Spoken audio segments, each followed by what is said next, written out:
The book of Genesis, chapter 38. It happened at that time that Judah went down from his brothers and visited a certain Adullamite, whose name was Hira. Judah saw there a daughter of a certain Canaanite, whose name was Shua. He took her and went into her. She conceived and bore a son, and he named him She conceived again and bore a son, and she named him Onan. She yet again bore a son, and named him Shelah, and he was at Kezib when she bore him. Judah took a wife for his firstborn, and her name was Tamar. Judah's firstborn, was wicked in the sight of the Lord. The Lord killed him.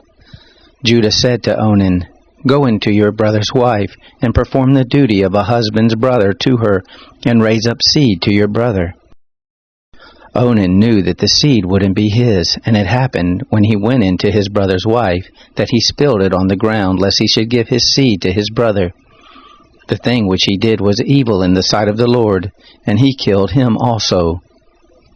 Then Judah said to Tamar his daughter-in-law, "Remain a widow in your father's house, until Shelah my son is grown up." For he said, "Lest he also die like his brothers." Tamar went and lived in her father's house. After many days, Shua's daughter, the wife of Judah, died. Judah was comforted, and went up to his sheep shearers to Timnah, he and his friend Hira the Adullamite. It was told Tamar, saying, "Behold, your father-in-law is going up to Timnah to shear his sheep." She took off the garments of her widowhood, and covered herself with her veil, and wrapped herself, and sat in the gate of Enaim, which is by the way to Timnah. For she saw that Shelah was grown up, and she wasn't given to him as a wife. When Judah saw her, he thought that she was a prostitute, for she had covered her face.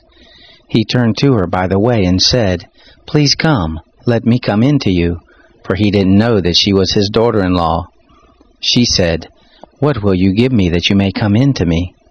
He said, "I will send you a kid of the goats from the flock." She said, "Will you give me a pledge until you send it?" He said, "What pledge will I give you?" She said, "Your signet and your cord, and your staff that is in your hand." He gave them to her, and came into her, and she conceived by him. She arose and went away, and put off her veil from her, and put on the garments of her widowhood. Judah sent the kid of the goats by the hand of his friend the Adullamite to receive the pledge from the woman's hand, but he didn't find her.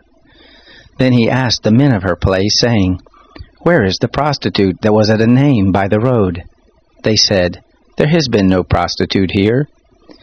He returned to Judah and said, "I haven't found her." And also the men of the place said, "There has been no prostitute here."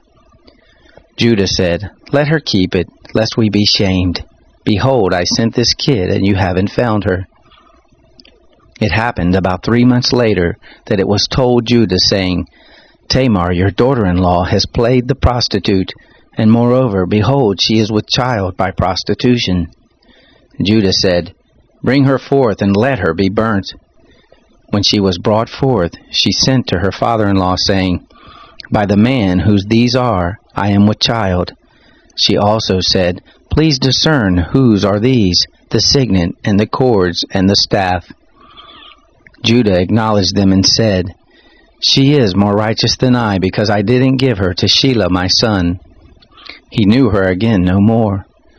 It happened in the time of her travail, that behold, twins were in her womb.